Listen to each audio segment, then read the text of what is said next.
ছাত্রলীগের সন্ত্রাসীরা বিভিন্ন ক্যাম্পাসে মোটা দাগে ৩টি অপরাধ আমাদের চোখে যেটি ধরা পড়েছে। একটি হচ্ছে অনেকগুলো অপরাধ করেছে। একটি হচ্ছে জোর করে মিছিলে নেওয়া, গেস্টরুম নির্যাতন অথবা মতামত প্রকাশ করতে বাধা দেওয়া এবং অন্য ছাত্র সংগঠনের রাজনৈতিক কার্যক্রমকে বাধাগ্রস্ত করা। কিন্তু ৫ই আগস্ট ছাত্র জনতার গণ অভ্যুত্থান পরবর্তী সময়ে আমরা দেখেছি দুইটি সংস্কৃতি বিলুপ্ত ঘটেছে। একটি হচ্ছে গেস্টরুম কালচার, জোর করে মিছিলে নেওয়া। কিন্তু ৫ই আগস্ট ছাত্র জনতার গণ অভ্যুত্থানের পরে আমরা অন্য সংগঠনের রাজনীতি, প্রকাশ্যে গণতান্ত্রিক রাজনীতির বাধাগ্রস্ত করার সংস্কৃতি কিন্তু এখনও চলমান রয়েছে, যেটি গতকাল খুলনা প্রকৌশল এবং প্রযুক্তি বিশ্ববিদ্যালয়ে হয়েছে। কারণ আপনারা দেখেন, খুলনা প্রকৌশল এবং প্রযুক্তি বিশ্ববিদ্যালয়ে বৈষম্য বিরোধীর একটি কমিটি রয়েছে, যেই কমিটি জানুয়ারির ৭ তারিখে প্রকাশিত হয়েছে। এবং ছাত্র শিবিরের এখানে একটি কমিটি আছে কি বা নাই সেটি সাধারণ শিক্ষার্থীরা জানে না। আমরা শিবিরকে স্পষ্টভাবে বলতে চাই, খুলনা প্রকৌশল বিশ্ববিদ্যালয়ের ছাত্র শিবিরের কমিটি না, এটি শিবিরকে নিশ্চিত করতে হবে, অথবা কমিটি থাকলে অবশ্যই ছাত্র শিবিরকে সেটি প্রকাশ্যে আনতে হবে।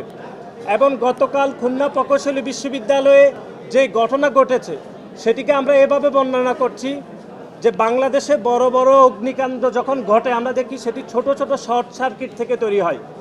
এবং গতকাল খুলনা প্রকৌশলী বিশ্ববিদ্যালয়ে যে ঘটনা ঘটেছে সেটি যে শর্ট সার্কিট হয়েছে সেটি তৈরি করেছে খুলনা প্রকৌশলের বৈষম্যবিরোধী ছাত্র আন্দোলনের বিশৃঙ্খল মব।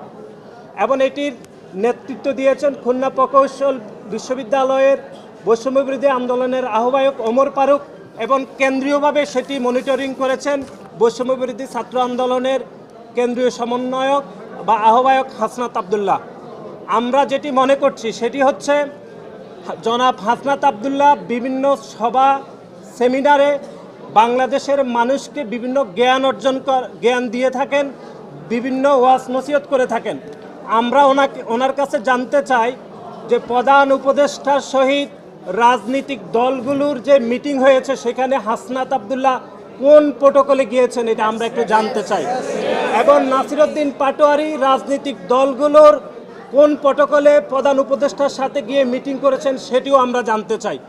সুতরাং বাংলাদেশের সংবিধানের ৩৬তম অনুচ্ছেদ চলাফেরার স্বাধীনতা, ৩৭তম অনুচ্ছেদের সমাবেশের স্বাধীনতা এবং ৩৮তম অনুচ্ছেদের সংগঠনের স্বাধীনতা এবং ৩৯তম অনুচ্ছেদের মত প্রকাশের যে স্বাধীনতা, সেখানে বাংলাদেশের প্রত্যেকটি ক্যাম্পাসে যে কোনো ছাত্র সংগঠন রাজনীতি করার প্রকাশ্যে গণতান্ত্রিক অধিকার আছে এবং বাংলাদেশ জাতীয়তাবাদী ছাত্র দলেরও সেই অধিকার রয়েছে। এবং আপনারা জানেন যে বাংলাদেশের সরকার একটি আন্তর্জাতিক আইনে লিপিবদ্ধ রয়েছে বা অন্তর্ভুক্ত রয়েছে, যেটাকে আমরা সংক্ষেপে বলছি ICCPR, অর্থাৎ international covenant on civil and political rights. অর্থাৎ বাংলাদেশের যেই কোনো নাগরিক তার মতামতের ভিত্তিতে যেই কোনো রাজনীতিক অংশগ্রহণ করার চূড়ান্ত অধিকার রাখে।